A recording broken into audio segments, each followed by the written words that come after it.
மீனின் தகவமைப்பு பற்றி இன்றைக்கி நம்ம பார்க்க போகிறோம். மீன் பாருங்கள், அழகாக தண்ணியில் நீந்திக்கிட்டு இருக்கு, வாயை திறந்து மூடிக்கிட்டு இருக்கு. சைடில் பாருங்கள், ஓப்பன் ஆகி மூடுது பாருங்கள், அதான் செவுள்கள், கில்ஸ்ன்னு சொல்லுவாங்க. நீரில் சுவாசிப்பதற்கு அழகான 2 பக்கமும் கில்ஸ் இருக்குது. கில்ஸ்னால் செவுள்கள். அது என்ன பண்ணுவோம், தண்ணியில் பாருங்கள், இங்கே கேஸ் வந்துகிட்டு இருக்கா, இது கரைஞ்சிருக்கிற ஆக்சிஜனை எடுத்துக்கிட்டு அது உயிர் வாழுது. அதுக்கப்புறமா அதோட உடல் அமைப்பு பாருங்கள், ஒரு ஸ்ட்ரீம் லைன்டு ஸ்ட்ரக்சர், படகு மாதிரி இருக்கும் உடல் அமைப்பு. அதே மாதிரி முதல் 1 2 இங்கே ஒரு துடுப்பு இருக்குது, அதுக்கு எதிரில் அந்த பக்கத்தில் ஒரு துடுப்பு இருக்குது, கீழே ஒரு துடுப்பு இருக்குது, அதே மாதிரி அந்த பக்கத்தில் ஒரு துடுப்பு இருக்குது.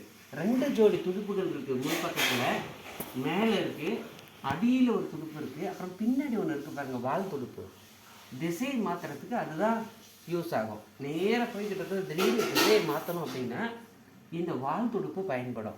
இதுக்கு உடம்புக்கு மேலே பூரா பாருங்கள், ஒரு பாதுகாப்புக்காக செதில்கள் இருக்கும். இந்த செதில்கள் தான் இந்த மீனை பாதுகாக்கக்கூடிய ஒரு, நமக்கு எப்படி தோல் இருக்கோ அந்த மாதிரி மீனுக்கான செதில்கள். இந்த தகவமைப்போட தான் இந்த மீன்கள் உயிர் வாழ்ந்துக்கிட்டு இருக்கு. ஒவ்வொரு உயிரினங்களுக்கும் அது அந்த சூழ்நிலையில் வாழ்வதற்கு ஏற்ற சில தகவமைப்புகளை, சிறப்பான அமைப்புகளை கூட கொண்டு இருக்கிறது. இப்போ நாம் போய் உள்ளே வாழ முடியுமா? முடியாது. ஏன்னா நம்ம நுரையீரல் சுவாசம், இது செவில்கள் வழியாக சுவாசம். இதுதான் ஒவ்வொன்றுக்கும். அது பண்ணுறதை நாம் பண்ண முடியாது. தேங்க்யூ.